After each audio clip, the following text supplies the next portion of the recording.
Dick, you're part of the inaugural class of the University of Illinois Hall of Fame. Tell me, what sticks out most about your time at the University of Illinois? Well, I think what I'm proud of is that when I came here, they had lost so many games in a row and could have probably been a lot easier to go to somewhere else where they had a winning record and all that business. But they did a real good job of recruiting the Chicago area, and so freshmen weren't allowed to play. But our sophomore year, we finally broke the losing streak, and then the following year, we're in the Rose Bowl. How was Pete Elliott, the then head coach of Illinois, able to get you to come to the University of Illinois?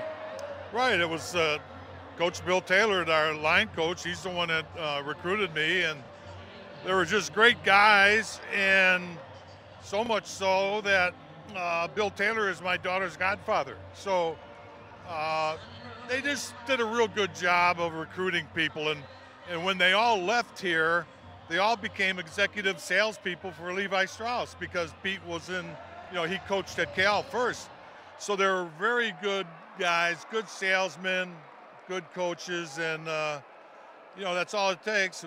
Got a couple guys from Chicago, and boom, we're in the Rose Bowl. Known as one of the most, if not the most physical linebacker to ever play the game, what's your opinion of the targeting rule in college football today?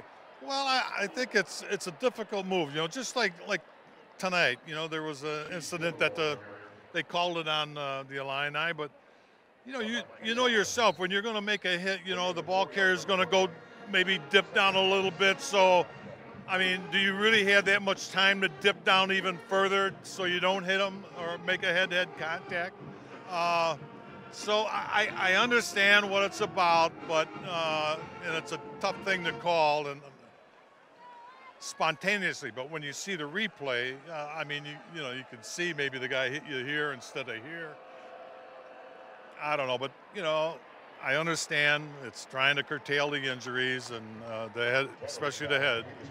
So I guess you just gotta, bite your tongue and let it go on. And finally, year two under Lovie Smith. What do you feel about the direction of this program? Well, I think it's in the right direction.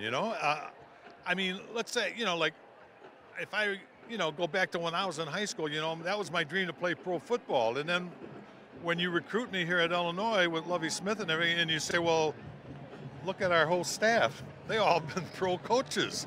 Well, damn, I'm going to, I know I'm going to be taken care of there. I just might want to do this with this guy.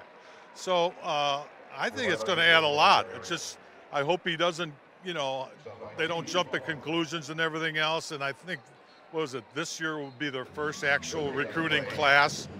And I'm talking to my nephew, Luke. He's got a real top lineman that's, says he's interested, but then, you got the Notre Dames and SCs to go after, the kids too. So, but overall, I think they're going to start getting some of these 3 stars and coach them up, or 4 stars, because, a lot of these kids, they want to go to the big programs and the winning programs. But I would sell the coaching staff being ex-pros.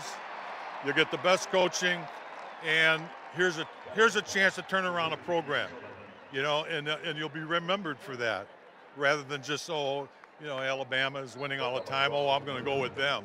So I don't know. I think it makes a difference when you go there and turn a program around. Thanks, Dick. Yeah.